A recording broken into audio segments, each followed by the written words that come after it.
Você está abençoado aí? Nós estamos cantando Minha Família é Tua, vamos consagrar, eu e minha casa serviremos ao Senhor, porque hoje nós estamos lançando os 40 dias de jejum e oração. Quem vai jejuar 40 dias aí, diga amém. Amém, gente? Isso quer dizer que você vai tomar a sua refeição quando chegar em casa hoje e só vai comer daqui 40 dias. Não, daqui a pouco eu vou explicar direitinho como é que nós vamos fazer. Mas irmãos, uma grande bênção. Então eu tenho aqui algumas instruções antes da gente... primeiro eu queria dizer o seguinte, nós estamos aqui, irmãos, eu estou impressionado de ver uma coisa. Como os brasileiros são de última hora, e mesmo assim, ano passado aconteceu também, algumas igrejas estão começando mais para frente, algumas já fizeram os 40 dias, por causa do tema da família, algumas fizeram no mês de maio, e nós estamos, é impressionante, ontem à noite nós tínhamos 1.169 igrejas e 336 mil crentes participando, amém, gente? Hoje de manhã já tinha 1.173 igrejas e 338 mil. E agora, deixa eu ver o que está acontecendo aí. Olha que incrível. Já está 1.188 igrejas e 340 mil participantes. Amém, gente? Nós estamos nos unindo, todos os estados brasileiros estão representados. É um milagre de Deus o que Deus está realmente fazendo na nação brasileira. E nós estamos vivendo uma época que precisamos realmente jejuar e orar. Então, eu tenho aqui algumas instruções. Primeiro que você vai adquirir hoje o seu livro, porque amanhã você vai... É o primeiro dia de jejum amanhã, então amanhã você vai ler já a primeira devocional e fazer as suas orações. Então na saída aí você vai poder adquirir o livro, custa apenas R$8, é um livro de 160 páginas e quanto está um McDonald's? Alguém falou vixe, nem falou o valor, falou vixe. Quanto está um McDonald's? Vixe, vintão? Mais de vintão? Irmãos, eu estava lá nos Estados Unidos, agora que eu fui lá deseducar meus netos, então, claro, eu tinha que dar McDonald's, como é que chama lá, o Kids Meal para os meus netos, dar veneno para eles, né? O único voo que quer matar o neto é esse, dar veneno. Gente, o Kids Meal lá custa, acho que 8 ou 9 dólares. Você calcular no valor que está o dólar aqui, o negócio saiu caro, hein? Saiu bem caro. Irmãos, esse livro custa R$8 apenas. Então, agora deixa eu dizer como é que vai funcionar. Primeiro, antigamente eu dava o livro para todo mundo, e sabe o que aconteceu? Eu percebi que tinha gente que pegava o livro, quando você ganha, você não valoriza. Então eu pegava o livro, jogava em casa numa gaveta e nem fazia o jejum. Então agora é diferente, você vai realmente fazer o jejum, então você vai comprar o seu livro por R$8, nós temos aí você pode passar o cartão de crédito. E agora, tem uma coisa, eu sei que alguns irmãos, pouquíssimos, não têm condições de pagar os R$8, porque eu sei que tem irmãos que são aposentados, tem irmãos que talvez estejam desempregados, tem gente com dificuldade, às vezes vem com dinheirinho do ônibus contadinho para vir na igreja, então não pode pagar, não tem problema, você vai ganhar de presente, só que nós vamos dar para aqueles que realmente têm necessidade. Então nós teremos um casal de diáconos na porta com livros para dar. Agora você vai chegar para eles com uma chave de um Mercedes-Benz na mão e falar: irmão, eu quero ganhar um aí. Ele não vai te dar, não. Ele vai falar: vende o Mercedes e compra 10 livros e vai dar para... Porque a ideia é o seguinte, gente, é para quem realmente está precisando. Quem é que é o casal que vai ficar aí na porta hoje? Com os livros? Não sei quem... meus diáconos aí, chama um diácono, eu queria saber quem é o casal que vai dar o livro, para mim saber. Jovem, quem é que vai dar o livro? É nessa mesinha aí? Lá é para comprar. Não, eu quero saber quem é o diácono que vai dar para os irmãos que vão ganhar. É você e o seu marido, aquela irmã ali. Então, se você não tem condições, fale com ela, ela vai te dar o livro, porque nós queremos que toda a igreja participe. Então, você que vai pagar R$8, você pode até fazer isso também. Você paga R$10, porque os dois que ficarem lá não pegam o troco, vai ajudar a pagar desses irmãos que estão sem condições de pagar, tá bom? Vai ser uma grande bênção e você vai ter o seu livro. Agora, atenção, pais que têm seus filhos. Irmãos, o ministério do Conexão Kids quer que a criançada aprenda a jejuar e quer que a criançada aprenda muito sobre família. Outro dia um jovem para mim falou: pastor Edson, como o tema desse ano é família, então nós jovens não vamos fazer o tema. Eu falei: realmente, se você não quer casar, não faça. Aí, não, então eu vou fazer sim os 40 dias. Claro, nós temos que aprender, e a criançada tem que aprender os conceitos de família, principalmente nessa época que estamos vivendo. Irmãos, o governo quer colocar uma cartilha para a criançada que ensina que o homossexualismo é normal, que ensina que casamento de homem com homem é normal, que ensina que não tem mais identidade de gênero, quer dizer, não tem mais macho e fêmea, não tem mais homem e mulher. Os seus filhos vão aprender isso. Se você não vacinar, não ensinar os seus filhos as verdades da palavra, pode esperar, a não ser que você queira um filho gay. Eu não quero. Olha aqui, o Ministério do Conexão Kids preparou, porque esse livro aqui para a criançada vai ser mais complicado deles fazerem, então eles prepararam os pedidos de oração diários para esta semana. Todo domingo você vai ganhar um desse. Então você, pai, mãe, vocês vão ajudar os seus filhos a fazerem a oração, e se a sua criança quiser fazer jejum, deixa fazer. Logicamente você vai ter que orientar a sua criança. Eu me lembro quando as nossas 2 missionárias foram sequestradas na Angola, nós separamos um dia para jejum e oração. Eu me lembro que meu filho Júnior era bem pequenininho e ele falou: papai, eu quero jejuar também pelas missionárias. Eu falei: ótimo.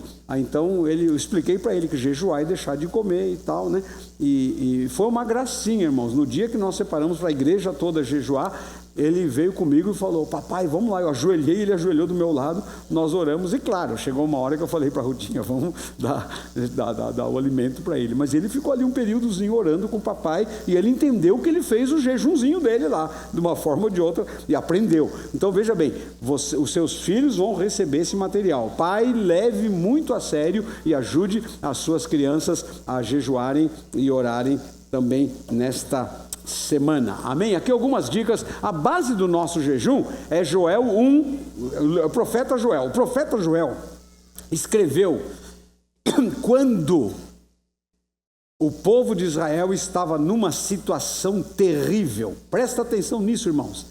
Deus permite situações difíceis para que a gente corra atrás dele. Deus permitiu uma situação muito complicada no povo de Israel. Deus mexeu na economia, o povo começou a ver que não tinha mais pão, era uma sequidão, os gafanhotos comendo, e aí o próprio Deus deu a dica. Aí a dica que Deus dá, lê comigo Joel 1,14, vamos lá, todo mundo: decretem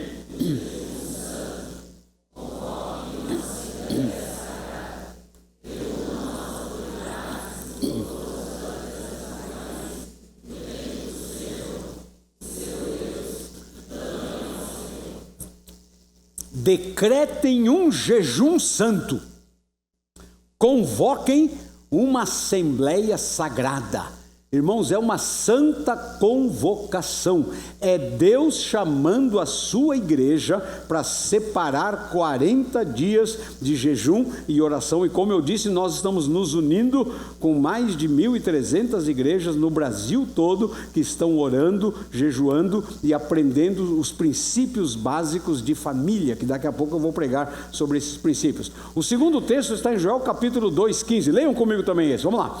Toquem a trombeta.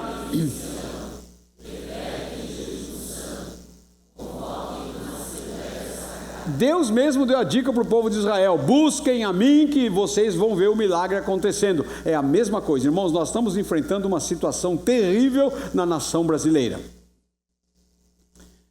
Há um movimento que quer quebrar o Brasil. E a ideia é essa: quebra o Brasil, pede dinheiro emprestado para o FMI, só que o dinheiro, em vez de vir ajudar a economia, vai para o bolso de alguns e deixa o país endividado.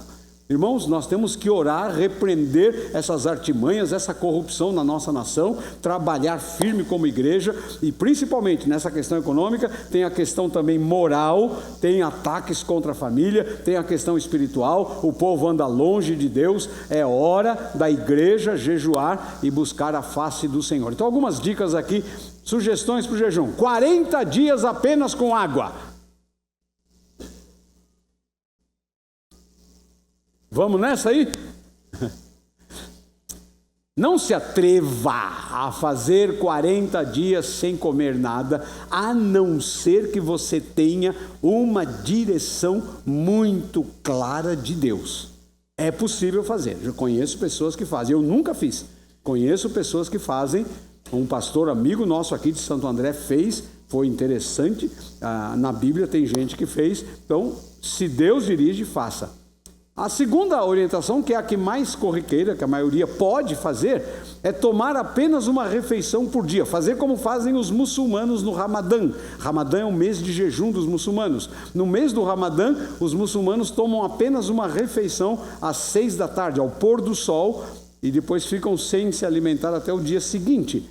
Só que, de acordo com a orientação dos muçulmanos, eles podem comer das 6 até a meia-noite.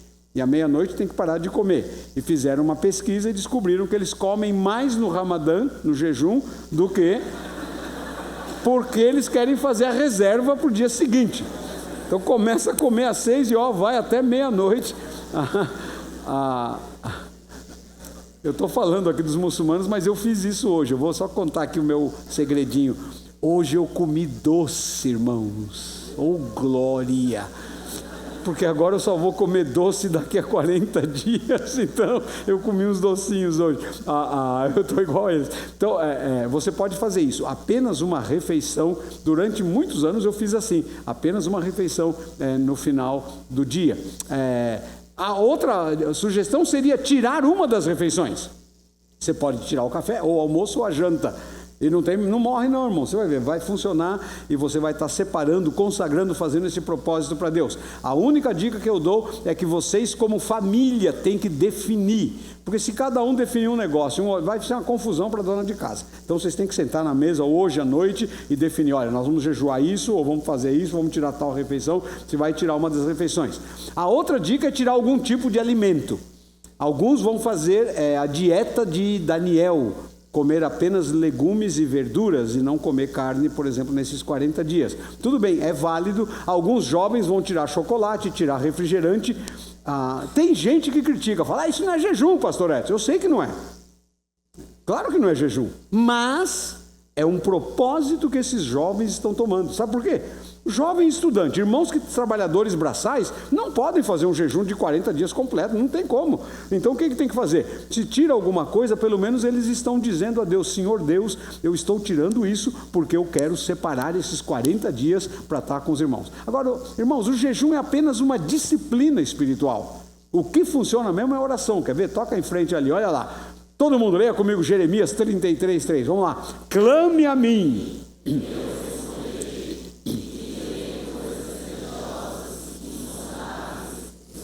Amém? Nesses 40 dias vamos clamar ao Senhor e Deus vai revelar coisas boas, diga amém. Deus vai operar, Deus vai fazer milagre, Deus vai mudar famílias, Deus vai trazer cura, vai trazer libertação. Irmão, você pode inclusive acrescentar aí alguns propósitos, alguns pedidos pessoais. Teve um ano que um casal chegou para mim no primeiro dia, igual hoje assim, e falou, pastor Edson, eu queria saber se a gente poderia acrescentar algum pedido pessoal no jejum. Eu falei, por quê? O que vocês estão pensando? Aí o casal falou, pastor, nós somos casados há 6 anos, e há 6 anos que a gente paga aluguel, a gente tem orado para Deus nos dar uma casinha. Então, pastor, será que nesse jejum a gente poderia incluir nas orações todo dia, o nosso propósito aqui, a nossa casinha? Falei, claro, irmão, põe aí a coisa pessoal, não tem problema. E foi uma bênção. Antes de terminar os 40 dias, eles vieram falar para mim, pastor, nessa semana assinamos o contrato do apartamentinho que Deus deu para eles. Uma bênção. Então, veja bem, você pode colocar coisas pessoais e Deus vai fazer milagre. Mas não se esqueça disso. Você vai orar por sua família, você vai orar por outras famílias, você vai orar pela igreja perseguida. Você vai notar que todo dia, nos pedidos de oração, tem um pedido pela igreja dos nossos irmãos que estão sofrendo perseguição. Nós vamos jejuar e orar por eles também. E claro, aí você ora pela nação brasileira, para Deus mudar as situações, para Deus fazer esses milagres que Ele promete aqui. Quer ver? Toca em frente aí, por favor. Alguns propósitos que a gente queria que os irmãos tivessem. Eu gostaria de mandar na tua vida, e mandar mesmo, se eu pudesse mandar, eu ia mandar porque vai ser bênção para você, mas eu não vou mandar, eu vou dar uma sugestão. Hoje à noite chega em casa, arranca a tomada, como é? Arranca o fio da tomada da televisão. Ninguém disse amém. Que tal você não ligar a televisão 40 dias? Irmãos, deixa eu contar isso. Eu fui pregar no Panamá, aproveitei e fui lá deseducar os meus netos. Fiquei 2 semanas sem ver notícia. Nem na internet eu entrei para ver a notícia. Voltei, sexta-feira então, que eu cheguei, né? Cheguei sexta-feira cedo, deixa eu ver a notícia. Irmãos, a mesmíssima coisa. Dilma está caindo, a economia está ruim, o dólar está subindo, o Corinthians está perdendo, o São Paulo está ganhando. É o mensalão, é o como é que chama aí, o Lava Jato, mesma coisa. Então, eu vou te garantir isso. Você vai desligar a televisão hoje, daqui 40 dias você vai ligar. Sabe o que você vai ouvir? Dilma está caindo, o mensalão está preso, não sei o quê, tiroteio não sei aonde, mata... Bom, tudo bem. Então, essa é uma orientação que... Irmãos, eu te garanto, você vai ter muito mais comunhão com a tua esposa, com seus filhos, vai ser uma bênção. Irmãos, e claro também, não é ficar aquela cara comprida lá em casa, estamos em jejum, não pode nem dar risada. Não. Estou em jejum de dar risada. Irmãos, teve uma igreja que fez, sabe o que, irmãos? Jejum de palavras amargas. Essa eu achei muito legal. Não falar palavras amargas. Teve uma, então, essa foi difícil. Sabe o que essa igreja fez? Puseram uma pulseirinha até. E a pulseirinha dizia o seguinte: nós vamos ficar, acho que era 20 dias sem fazer crítica. Ou sem murmurar. E a ideia é o seguinte: a pulseirinha estava no braço direito. Se murmura, passa a pulseirinha para o braço esquerdo e começa os 20 dias de novo. Tem irmão que até hoje não está pulando a pulseirinha para lá e para cá, porque não está conseguindo parar de fazer Bom, tudo bem. Irmão, se você puder, arranca a tomada da televisão. Outra coisa, se puder fazer jejum de redes sociais. Irmão, é impressionante como o povo está viciado. Vocês viram aquela cena do sujeito digitando e caiu na vala do metrô? Vocês viram aquilo? Gente, tá na internet. O sujeito digitando. Caiu lá no negócio. Irmão, que terrível, que terrível. Então veja bem, desliga a televisão, não entre nas redes sociais. Nos primeiros dias vai dar um pouquinho de tremedeira assim, vai dar mas depois passa, pode crer. Vai dar um delirium tremens aí, porque, irmão, separe esse dia, consagre esse tempo. Teve um irmão que veio me falar, falou: pastor, que bênção, nós desligamos a televisão. Há anos que eu não tinha comunhão com a minha esposa, e há anos que eu não brincava com meus filhos como eu brinquei nesses dias. Irmãos, então não é para ficar aquela cara lambida em casa. Brinca com as crianças, converse com a esposa, namora, tenha um tempo gostoso com a tua família, tá bom? Então capricha aí, toca em frente lá. Cada semana tem um tema. Amanhã, quer dizer, começamos hoje com a pregação. Daqui a pouco o pastor vai pregar sobre os fundamentos do casamento. E esta semana as nossas devocionais são sobre os fundamentos. Deus é que inventou o casamento. Você vai aprender muito sobre isso, vai ter muita firmeza. Domingo que vem começa a segunda semana. O pastor vai pregar então domingo que vem sobre os deveres do marido e da esposa. Então venha domingo que vem e na semana que vem. E aí vai a terceira semana, relacionamento entre os cônjuges. Quarta semana, educação de filhos. Quinta semana, um casamento sólido, firmado. E a sexta semana, como manter o teu casamento firme na rocha que é Cristo. Amém? Vai ser bênção na nossa vida, eu te garanto. Irmãos, o meu casamento está 100%, vai chegar a 200%. Eu quero melhorar, quero ser um marido melhor, quero ser um pai melhor, e eu não tenho dúvida que esses 40 dias vão me ajudar, amém? Então o livro tem as 40 devocionais, você lê uma por dia, tem um cantinho em cima para você pôr a data. Então dia 1º, amanhã você põe a data, 17 de agosto. E aí no dia 18, porque às vezes você se perde, não sabe que dia você está exatamente, não tem um cantinho para você colocar a data. E também tem os motivos de oração pela igreja perseguida. Amém, gente? Quem vai fazer o jejum aí, diga amém. Irmãos, vai ser bênção, te garanto.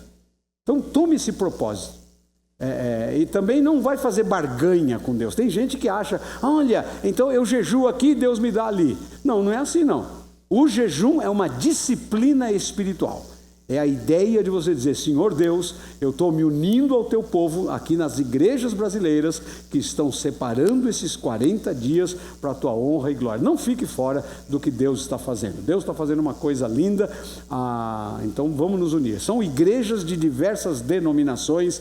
Nós temos igrejas presbiterianas, metodistas, batistas, Assembleias de Deus, quadrangular, igrejas neopentecostais. Estão todos unidos buscando a face do Senhor nesses 40 dias. Amém, gente? Então você pega o seu livro, capricha, vai ser bom.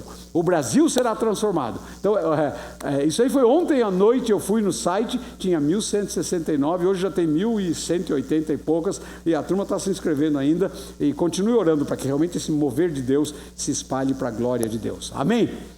Vamos ver então o tema de hoje, que é os fundamentos do casamento. Nós vamos começar com o livro de Gênesis. Irmãos, o casamento tem o seu fundamento na criação. É muito importante. Quando Deus criou as coisas, a devocional de amanhã diz, tudo que Deus faz é bom. Amém, gente? E o casamento é bom porque foi Deus quem fez o casamento. Gênesis 2, de 18 a 24. Abra sua Bíblia aí, tem alguns princípios aqui muito importantes. Vamos orar, pedir que Deus nos ajude. Senhor, aqui a tua palavra. E nós precisamos da iluminação, precisamos da inspiração, precisamos, ó Deus, da direção, precisamos, Senhor, de uma operação do Teu Espírito, para que a gente entenda e viva a Tua palavra. Fala conosco em nome de Jesus. Amém, amém. Então o Senhor Deus declarou, olha que declaração bonita, não é bom que o homem esteja só. Que legal, né? Não é bom. Deus aqui já começa a instituir o casamento. Não é bom que o homem esteja só. Deus é que criou, instituiu o casamento. Farei para ele alguém que o auxilie e lhe corresponda. É pena, irmãos, que nós não temos tempo para aprofundar. Segura lá no verso 18 um pouquinho. Para aprofundar nessas duas palavras, auxilie e corresponda. Porque isso aí tem muito a ver exatamente com a formação de uma só carne no casamento. Então não é bom que o homem esteja só. Agora sim, verso 19... Depois que formou da terra todos os animais do campo e todas as aves do céu, o Senhor Deus os trouxe ao homem para ver como este lhes chamaria, e o nome que o homem desse a cada ser vivo, esse seria o seu nome. Irmãos, é muito importante entender aqui também uma coisa. Adão era muito inteligente. Tenta colocar nome nos animais. Supomos que você não tem. Aparece lá um bicho, não tem nome nenhum. Você vai colocar um nome. Que nome você vai dar? Gente, é complicado. Mas o Adão, não se esqueça disso, que esse texto aqui, esta cena aconteceu antes da queda. Antes da queda, o homem tinha diretamente comunhão com Deus, a imagem e semelhança de Deus, o homem era super inteligente. A minha esposa sempre diz isso, o pecado emburrece, e emburrece mesmo. O pecado faz o sujeito ficar burro, e o que acontece? Nós somos tudo meio burros comparados com Adão, viu, gente? O Adão era muito inteligente. E o Adão então estava dando nome aos animais, leão, leoa, girafa, e aí foi indo dando os nomes direitinho ali para os animais. E olha agora o verso 20. Assim o homem deu nome a todos os rebanhos domésticos, às aves do céu, a todos os animais selvagens. Todavia não se encontrou para o homem alguém que o auxiliasse e lhe correspondesse. Em outras palavras, sabe o que está acontecendo aqui? O Adão, colocando nome nos animais, ele percebeu bem claro que tem macho e fêmea. Irmãos, tem um movimento aí que quer tirar a identidade de gênero. Quer dizer que não existe mais... Gente, é terrível. Nós estamos perto da volta de Cristo, irmãos. O negócio está de um jeito que agora o pessoal está querendo dizer que não tem mais homem e mulher. Então, tem o quê? Um bicho? O que tem? Não tem mais homem e mulher. Mas o Adão, claro, percebeu, tinha homem e mulher. E o que aconteceu? Aí o Adão chegou e falou, peraí, ô senhor, o leão tem a leoa, o girafa tem a girafa, e eu? Como é que fica? Cadê a minha aí? Cadê a minha aí? E olha agora o que Deus faz no verso 21. Então o Senhor Deus fez o homem cair em profundo sono, e enquanto dormia, tirou-lhe uma das costelas, fechando o lugar com a carne. Deus deu uma anestesia. Deus fez o Adão dormir e fez uma cirurgia no Adão. Se você quer saber quem foi o primeiro doutor cirurgião, foi Deus. Ele fez uma cirurgia aqui muito boa no Adão. E eu vi uma pastora pregando no encontro da CEPAL, pastora Edmeia, e ela é muito assim, uma mulher de Deus, e ela é muito engraçada. E ela falou assim, irmão, sabe por quê? E interessante, foi uma mulher falando, hein? Ela falou assim, sabe por quê que Deus anestesiou Adão? Falou, para ele não ficar dando palpite. E é verdade. Então ele ia ficar falando, ô Deus, faz assim, põe o cabelo assim, põe loira, põe morena, põe não sei o quê. E Deus ia falar, peraí. E ela falou assim, nessas ditas que ela estava dizendo, ela falou assim, o Adão ia falar para Deus, corta a língua. Foi a mulher que disse, não foi?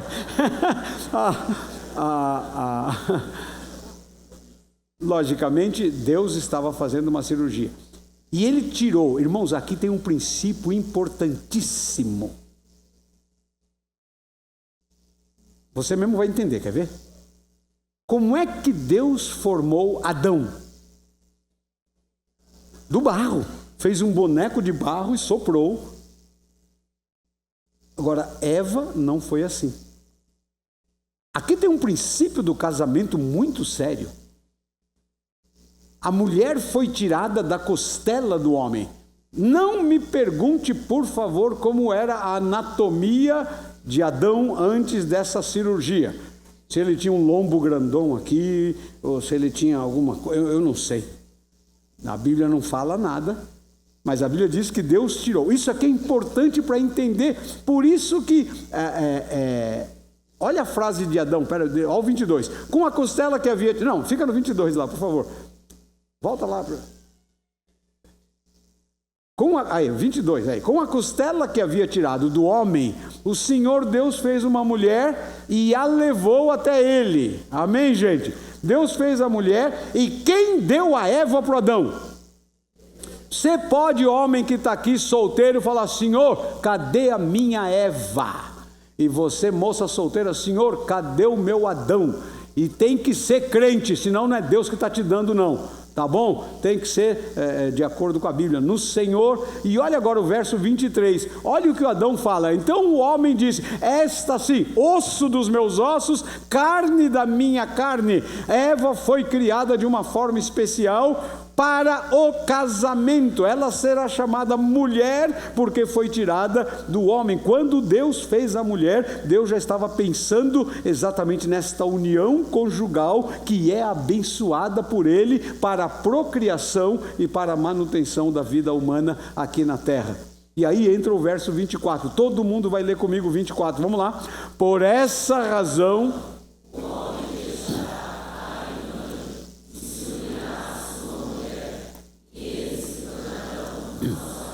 Esse é o versículo básico para a nossa palavra de hoje. Quer ver? Toca em frente ali. É o mesmo texto. Eu gostaria que a gente decorasse. Vamos decorar? Vai, todo mundo, repete de novo comigo. Vamos lá.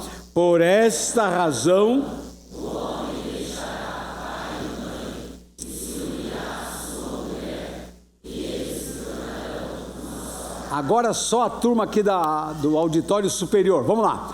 Por esta...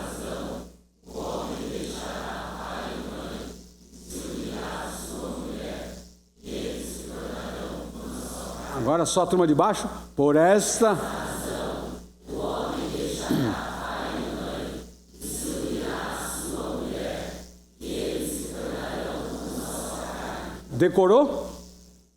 Então todo mundo com o olho fechado. Por esta razão, o homem deixará. Tem gente colando.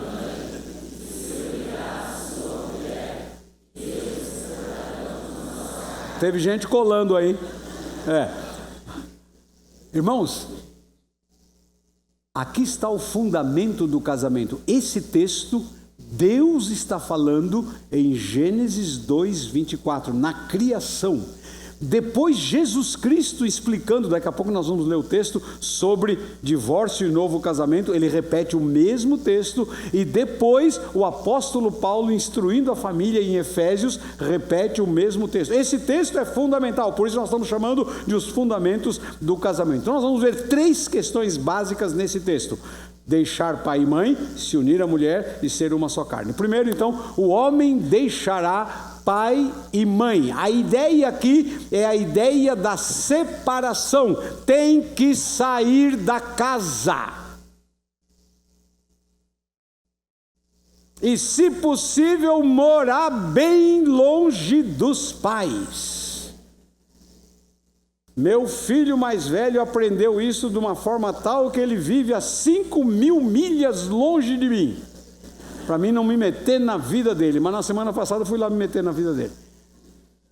E o que acontece?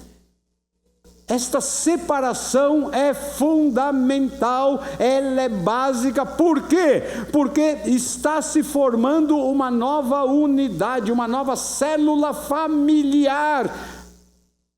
Precisa separar. E também por que precisa separar? Porque os pais, eu sei porque eu sou pai, eu posso falar isso com autoridade. Eu sou pai e nós pais pensamos que a gente manda nos filhos até o fim da vida deles. E não é assim. De acordo com a Bíblia, enquanto o filho está debaixo do seu cuidado solteiro, ele tem que te obedecer. Você realmente, pai, manda. Mas no momento em que o teu filho ou a tua filha dizem sim diante de uma autoridade ou diante de um pastor, diante de um ministro de Deus, eles se tornaram agora uma nova unidade familiar. Irmãos, tem pai e mãe que ficam se metendo na vida dos filhos. E não pode, tem que separar. E não só separar, essa questão da separação é você cortar o cordão umbilical. Essa questão é você dizer para os seus pais: olha, eu estou saindo de casa, porque eu agora estou formando a minha família. Irmãos, a gente fala umas besteiras aí, eu queria cortar algumas para o teu bem. Por exemplo, uma bobagem que alguns falam, sabe qual é? Casou comigo, casou com a minha família. Que é isso? Se você tem essa ideia, seja honesto e fala com a menina antes de casar. Porque ela vai falar para você: então fica lá com a tua família casado com eles. Porque se casar comigo é casar comigo, não com a tua família. Não existe isso, gente, dos pais, irmãos ficarem se metendo na vida. Agora, é que infelizmente o pessoal tem essa... irmãos, eu já passei por cada uma. Quando nós nos casamos, irmãos, eu tinha 28 anos e a Ruth tinha 18. O pessoal me chama de infanticida. Irmãos, e aí então nós montamos devagarzinho, a gente foi montando, ganhando presente, montando a nossa casinha. E eu lembro que depois que a gente tinha ganho alguns presentes, tinha arrumado as coisas, irmãos, nós recebemos 2 senhoras que vieram nos visitar. A minha mãe e a minha sogra. Irmãos, vieram lá em casa: ai, que linda a casinha, vocês casaram e tal, né? Daqui a pouco a Rutinha vai lá, acho que passar um café, sei lá o quê. Daqui a pouco eu olho as 2, pegando o sofá. Aí pegando o armário aqui. Quando a Rutinha viu isso, ficou vermelha. Eu falei: bem, fica tranquila.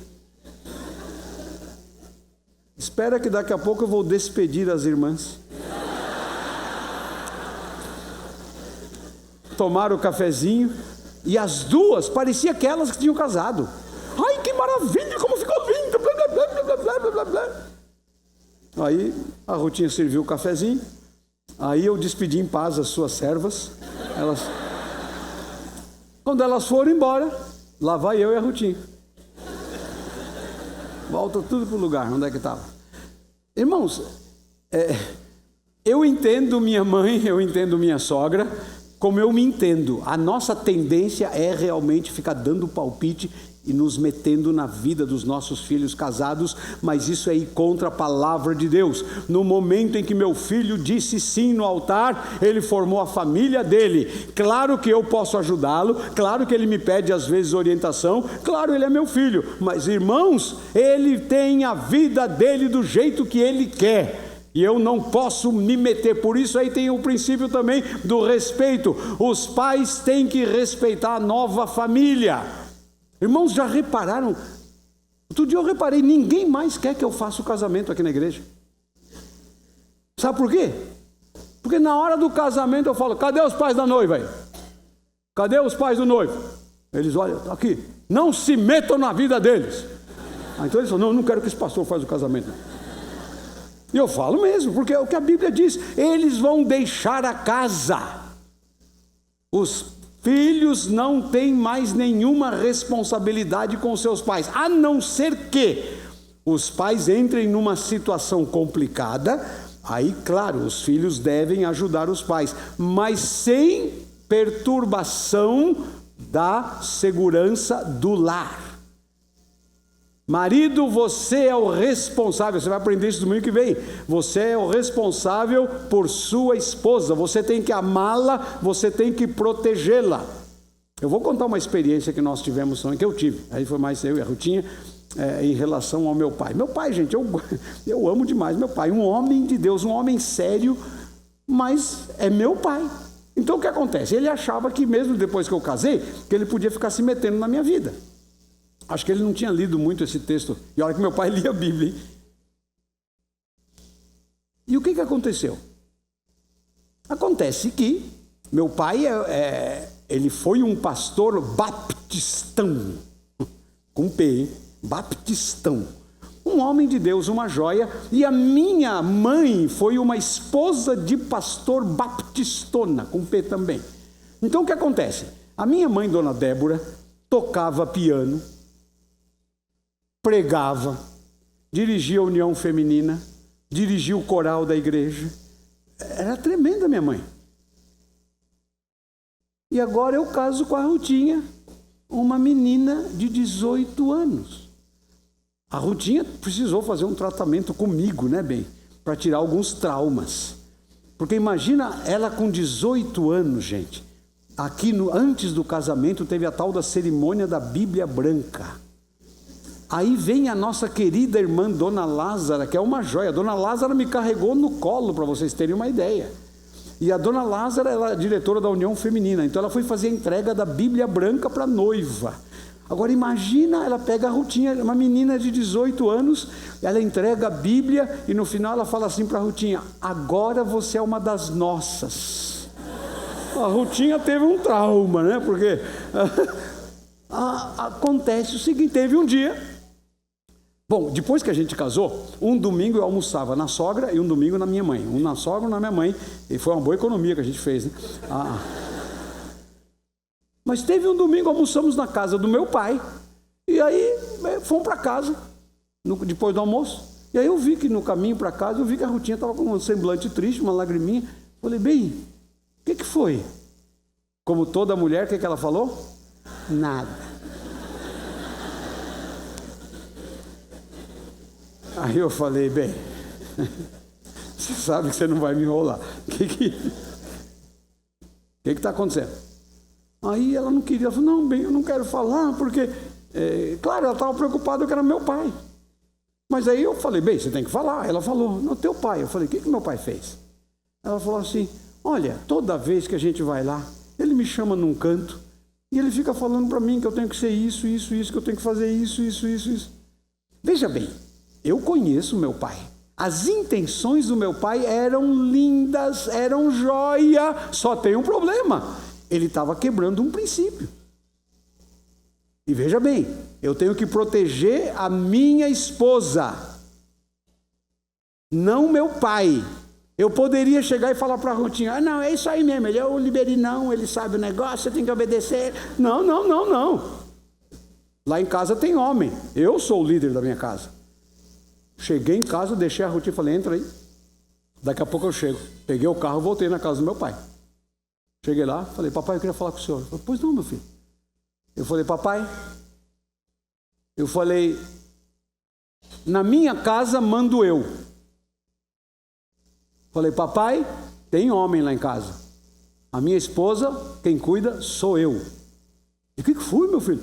Eu falei, o senhor fica falando para a Rutinha. Ela saiu daqui chorando, triste, porque o senhor fica pressionando e falando. Eu falei, primeiro, a Rutinha não vai ser o que o senhor quer, ela vai ser o que Deus quer.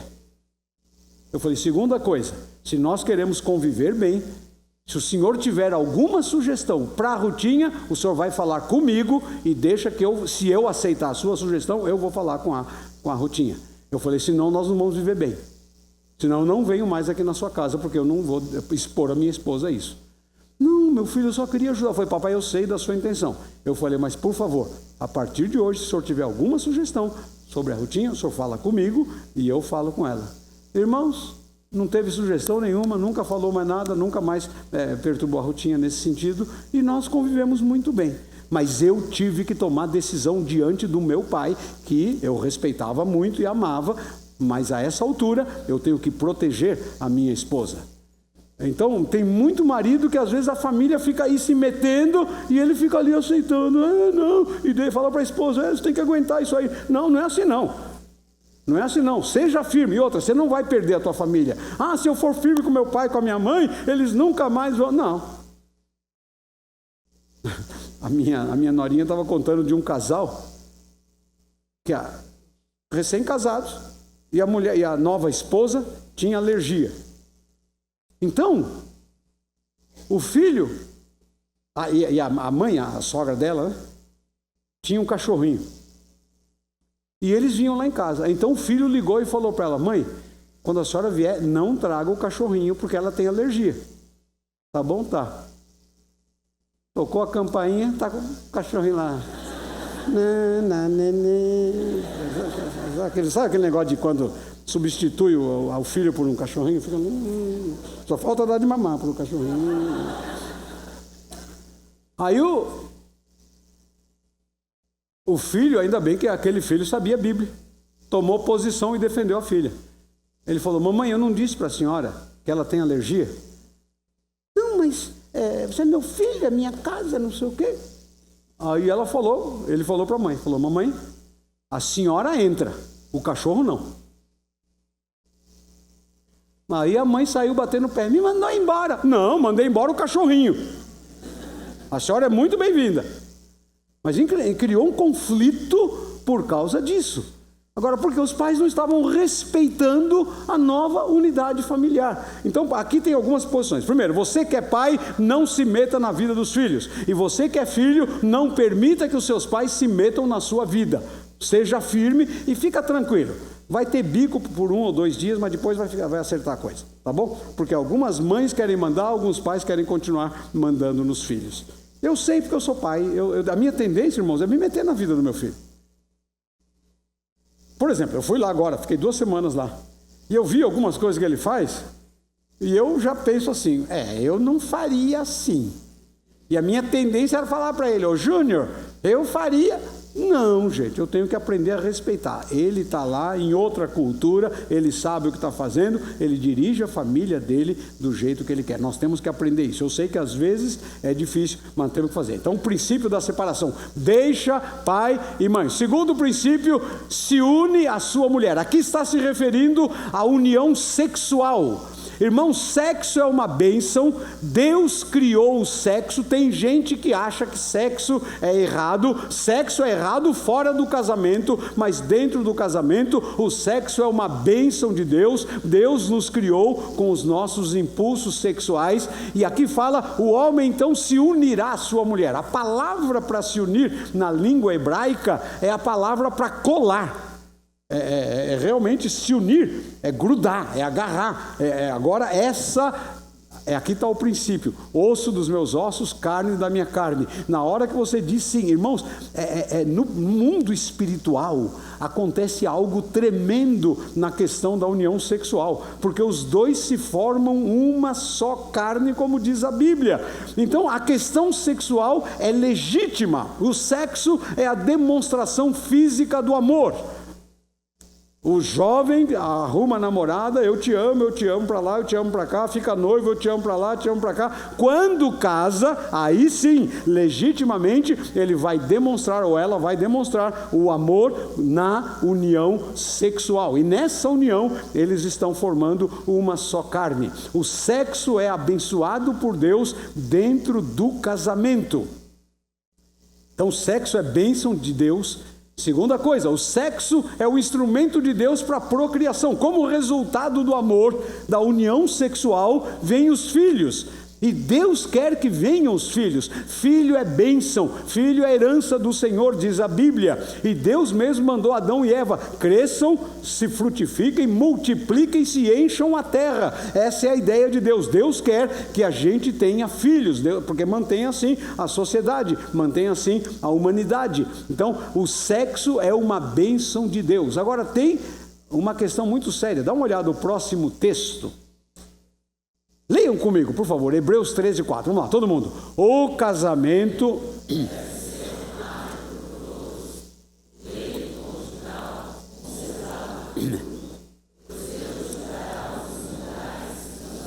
Irmãos, olha que coisa séria. Está na Bíblia, Hebreus 13, 4. O que diz aqui? Primeiro, o casamento deve ser honrado por todos. Irmãos, casamento não é brincadeira. Tem uma devocional do livro aqui que o tema é exatamente esse: casamento não é brincadeira, é coisa muito séria. Irmãos, eu fico muito preocupado quando eu vou orientar os casais que vão para o casamento. Irmãos, é um negócio assim muito... Primeiro que se criou na sociedade uma pressão sobre a questão do casamento. Irmãos, eu fico muito preocupado, porque às vezes eu percebo que os noivos estão mais preocupados com as coisas materiais do que com a espiritualidade do casamento, com a seriedade que deveriam tomar para o casamento. Irmãos, é um tal de ficar pensando: ai, como é que vai ser a roupa? E tem que ser assim, tem que ser assado, e blá, blá, blá, tem que... gente, bom, aqui entra a diferença de homem e mulher, viu, irmãos? Outro dia o irmão me falou assim: pastor Edson, é difícil entender as mulheres. Eu falei: bem-vindo ao clube. Por exemplo, se eu te perguntar como era o vestido da última noiva que entrou aqui na igreja, se eu perguntar para as mulheres, elas vão dizer: maravilhoso, aquela rendinha que tinha não sei o que, aquele corte, aquele não sei o que, e o chapéu, elas vão saber tudo detalhe. Aí você pergunta para o homem: você lembra da noiva? Ele vai falar: estava de branco. É interessante. E o que acontece? Fica aquela neura: olha, a noiva tem que ser isso, aquilo, aquilo outro. E aí depois a outra neura é os padrinhos, e tem que estar tudo igual. Uma vez teve um até que pôs óculos escuros, né? Para todo mundo igual. E outro que é... Gente, eu vi um casamento de uma noiva evangélica que entrou... Eu estou ficando velho, irmãos, eu gosto da marcha nupcial. Eu gosto daquela... Eu acho que essa aí é que é bonita, né? Mas não, a noiva entrou com uma música mundana e dançando. Eu fiquei pensando: que é culto? Isso é culto? O que é isso? Não está honrando o casamento. Irmãos, a cerimônia religiosa não é para ficar mostrando o vestido, não é para ficar fazendo pompa e circunstância. A cerimônia religiosa é um culto onde vão receber a bênção de Deus. É uma coisa muito séria. Mas a turma fica aquela neura, aquele negócio doido. E outra coisa, é tudo para inglês ver, viu? Sabe por quê? Quantos anos faz que você casou? Cadê o vestido? Tudo empetecado. Ou tá amarelo, empoeirado, apodrecendo, ou o bicho já comeu, ou você deu para alguém, ou vendeu, ou jogou fora. Quer dizer, agora eu pergunto, o marido continuou o mesmo, né? Amém, espero que sim. E outra, você viu que o marido mudou em algumas coisas? Mudou ou não mudou, irmã? Mudou para melhor ou para pior? É melhor não fazer essa pergunta, né, pastor? Mas tudo bem. O casamento deve ser honrado por todos. E olha agora, o leito conjugal conservado puro. Deus abençoa a relação sexual legítima. Sexo fora do casamento é pecado. Sexo fora do casamento. Gente, o pessoal não pensa muito no que significa isso.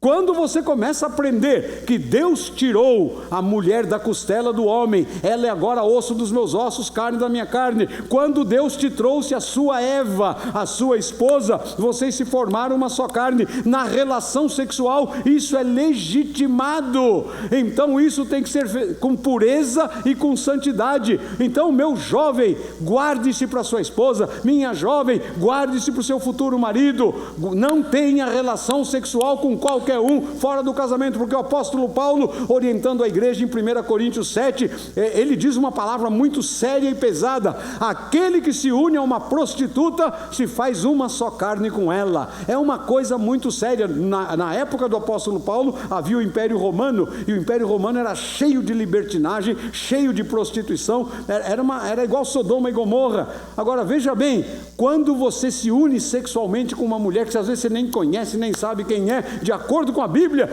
no mundo espiritual, você está se formando uma só carne com ela. Tem que quebrar esses vínculos. Por isso que o sangue de Jesus tem poder, te liberta e te dá uma nova vida. Diga amém aí. Então não tenha relação sexual fora do casamento, que você se complica espiritualmente, você abre brecha para o diabo. Tenha uma vida de santidade. E outra coisa,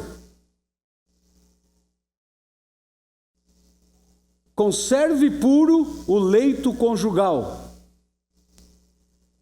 Marido não deve abusar da esposa. Tem marido bandido sem vergonha que fica olhando porcariada de nojeira na pornografia e depois quer fazer a mesma coisa com a mulher. A mulher não tem que ser subserviente nisso. Irmã, se você não aceita isso, chama o seu marido e fala para ele: não vai ter esse negócio. Nós vamos ter uma relação sexual, vocês vão combinar o que vocês fazem dentro das 4 paredes do seu quarto.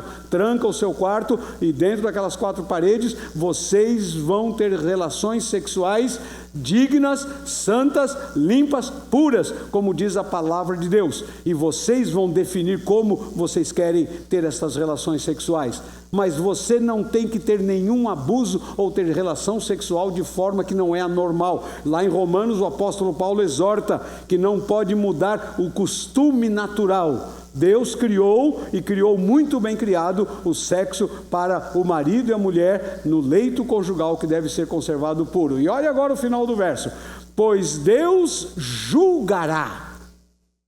Irmãos, haverá um julgamento, e Ele vai julgar os imorais e os adúlteros. Irmãos, nós deveríamos ir naquela parada gay com esse versículo levantado lá assim: Deus julgará. E você ia levar umas pedradas. Você ia levar pedrada. Mas eles iam saber que haverá um julgamento. E eles vão se arrepender. Alguém disse que o inferno está cheio de arrependido. Claro que está. Na hora que o cara chega no inferno, começa a queimar tudo, ele fala: agora eu aceito Jesus. Agora está tarde. Não tem mais. Agora o pastor Edson estava certo quando ele pregou. Não tem mais jeito. Deus julgará os imorais e os adúlteros. Isso é coisa muito séria. Então você, em vez de usar o Facebook para arrumar desgraça, para ficar fazendo fuxico, sabe o que você devia fazer? Pega o Facebook amanhã E põe esse versículo. Você podia pôr talvez só a parte final. Deus julgará os imorais e os adúlteros. Aí vai perguntar, quem disse? Ele mesmo, Hebreus 13, 4. Põe no Facebook amanhã. Deus, põe. Quer dizer, você usa o Facebook para o bem, não para o fuxico. Então aí vai ser realmente Facebook, não fuxico book. Então, você... Deus abençoa a relação sexual legítima. O sexo é para o casamento. Toca em frente, por favor. E finalmente eles se tornarão uma só carne. Aqui está dizendo que se é uma só carne não pode separar. Está falando sobre a indissolubilidade do casamento. Casamento é para toda a vida. É até que a morte os separe. Agora, irmãos, nós estamos vivendo uma época muito complicada. Eu estava conversando com meu filho lá nos Estados Unidos agora. Sabe o que está acontecendo lá, irmãos? E vai chegar aqui. Porque toda besteira que o americano faz, o brasileiro vem e quer copiar.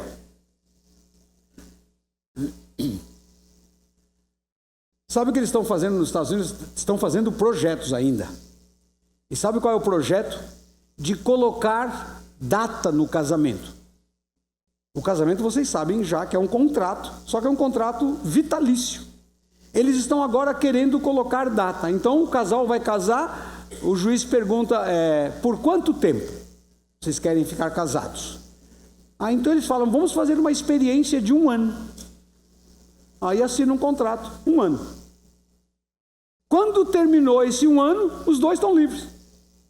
Aí você pode renovar o contrato. Vamos renovar para mais 1 ano?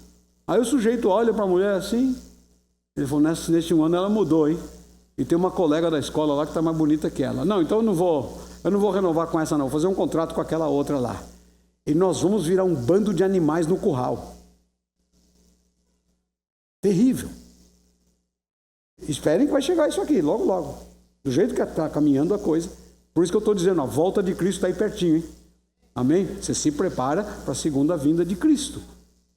Olha o que Jesus diz. Quando você quiser ter uma convicção clara do que é o casamento, olha o que Jesus diz. Clica o próximo lá. Mateus 19 tem a palavra de Jesus sobre casamento. Olha o que ele diz. Alguns fariseus aproximaram-se dele para pô-lo à prova e perguntaram-lhe, olha a pergunta que boa, é permitido ao homem divorciar-se de sua mulher por qualquer motivo? Esses fariseus eram os homens que conheciam bem a lei. E na lei do Antigo Testamento tinha a autorização de dar carta de divórcio, ou certidão de divórcio. E sabe o que dizia a lei? Se o marido vir da mulher alguma coisa que ele não gosta, ele pode pedir o divórcio. Então era um troço doido. A mulher esquecia de pôr sal na comida, ele pedia divórcio.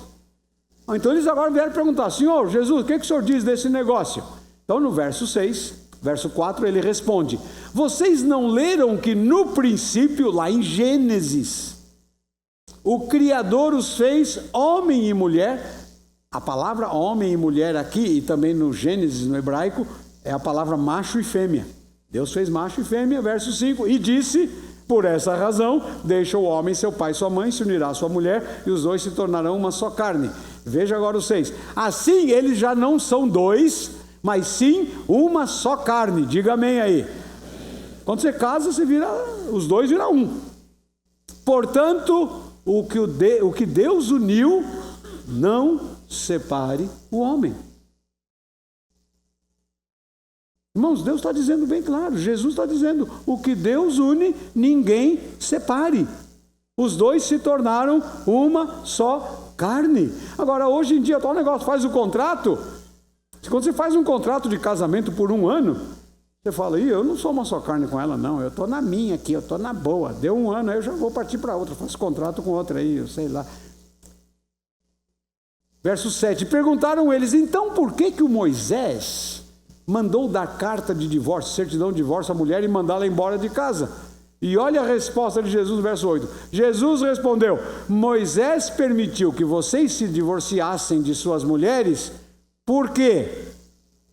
Por causa da dureza do coração de vocês. Mas não foi assim desde o princípio. Quer dizer, Deus não desenhou o casamento para os dois se tornarem uma só carne e de repente uma só carne fica agora duas carnes de novo. Não tem como.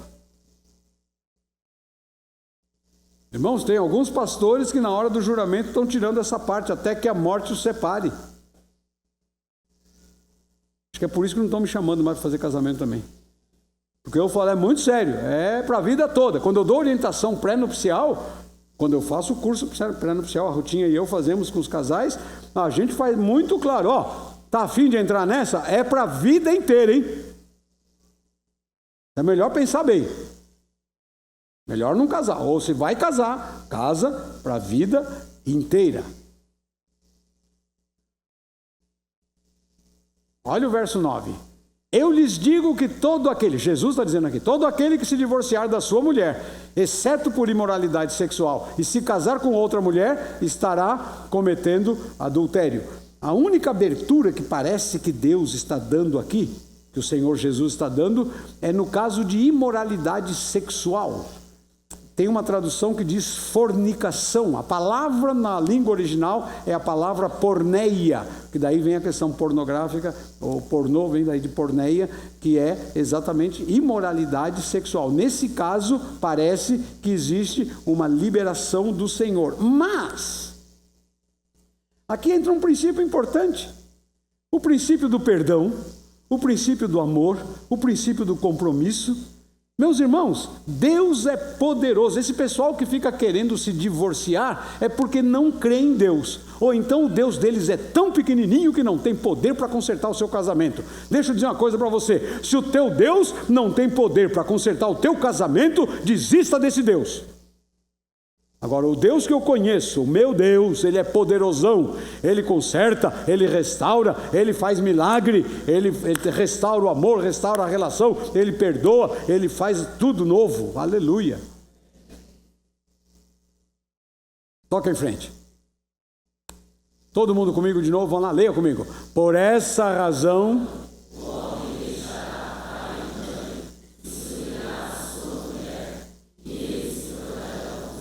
Três princípios que a gente aprendeu nesse verso. O princípio de deixar a casa, separação e respeito. Segundo princípio, o princípio de se unir à sua esposa. O sexo é para o casamento. Terceiro princípio, se tornarão uma só carne. O princípio da não separação. O princípio de que o casamento é para a vida toda. Diga amém.